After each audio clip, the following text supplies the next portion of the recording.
Okay, now we'll look how the things show in the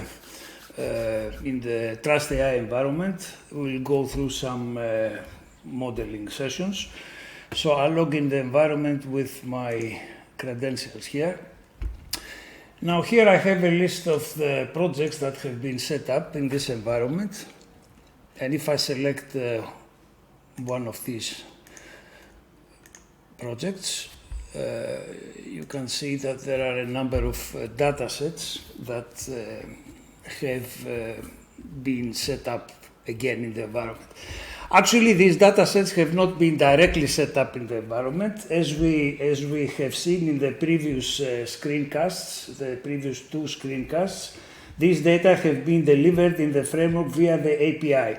In the first screencast, the data were delivered from our proprietary solution, the wireless things solution, and in the second screencast, the data were delivered through the open source peer that was developed in the early stage of the project.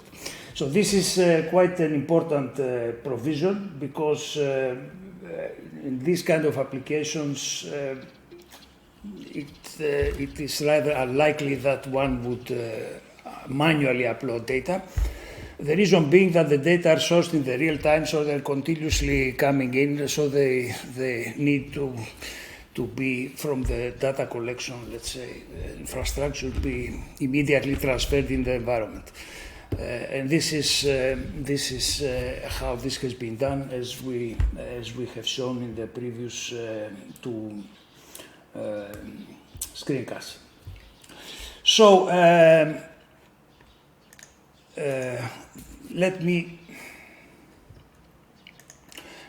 open one of these data sets here. So this data set, you can see, it's the summer season, the work day. We have developed models for season models for all the 4 seasons of the year, and in every season we have developed a different model for the work days and a different model for the non-work days. And of course, we have split the data into categories in the train and the test data. Here is a list of the train data, which are for the summer, the workday model of the summer period. So there's nothing more to show here as far as the data are concerned. So let's now go to sessions here. Here we have run several sessions, and this one here is a train session, which if I click here on the edit, you can see that this has been based on the workday train data through the GP GOMEA configuration, and has resulted in all these models here, which are pure and neat symbolic expressions, which are evaluated through the fitness parameter here.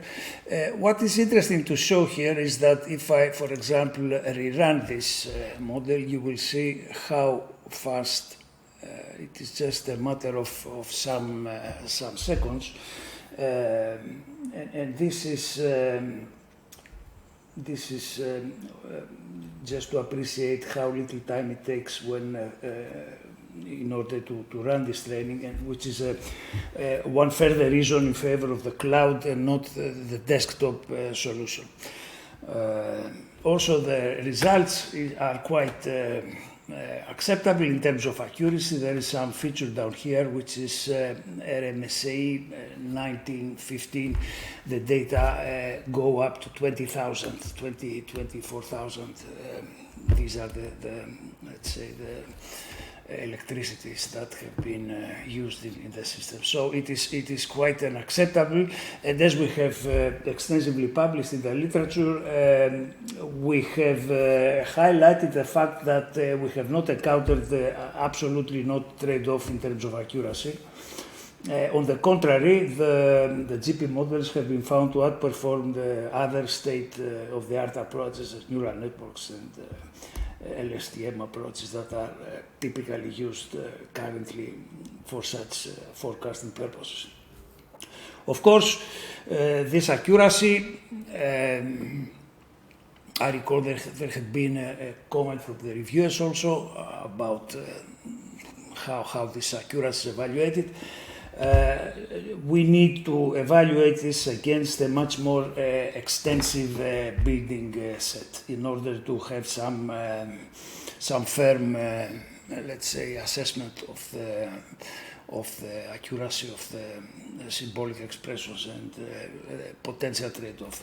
In the one specific building that we have been working in the course of the project, we have published that not only there has been no trade-off, but the GP models outperformed all the other models. This was something quite interesting, although of course perhaps not the most strong characteristic of the approach here, but nevertheless it was something that came out convincingly in the modeling that was done. So here again there are this is a test session for the workday data where we are using this specific model. Again, it is worth seeing that if I run this again, the running of the model takes not much time. It's a matter of some seconds. And again, as you can see, the RMSI is quite acceptable. The features here can range up to 25,000, so it is something like 5 to 10%, let's say, error on average, which is quite typical for this kind of exercises. So there are also some other considerations here with the counterfactuals and the feature importances, which, however, are discussed in following screencasts, which have been developed by my colleague Puya, which is much more experienced in these aspects.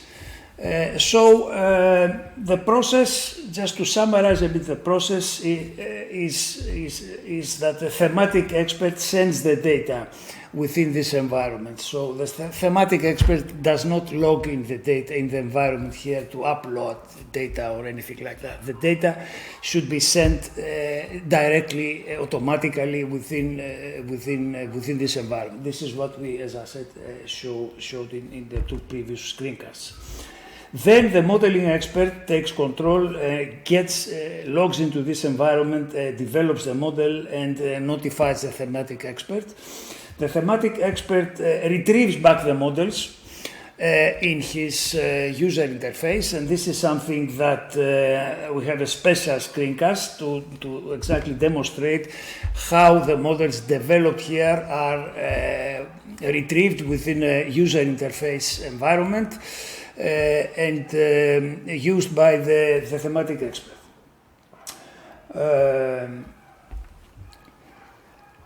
Yes, so this is how the framework works in the energy use case, and how it is going to work in the real life deployment.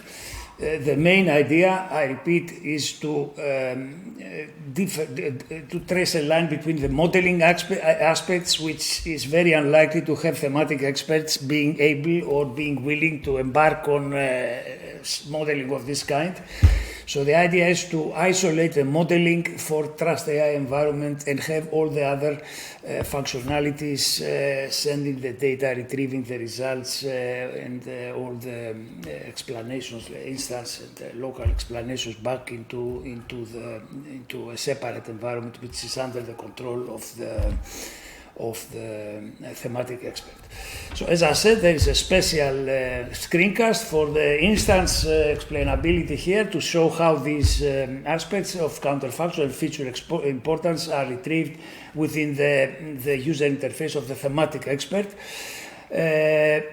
So this brings me to the end of this presentation, and I would just like to also add here that, as you can see here, We have a separate instance which has been deployed on our servers. Here the credentials are different. So we have deployed Trust AI on our own servers and are in the following going to let's say use this version. So more or less we have about the same kind of let's say information, so it doesn't make any sense to go again through the process here, because more or less it is just a replica of what I already shown. I just show this just to demonstrate that we have a different instance, which may sound trivial, but was not so easy to really set up, and we have to help here Khan and Tazi for the support in order to complete this process. So this brings me to the end of, let's say, presentation of the energy use case within Trust AI. Thank you.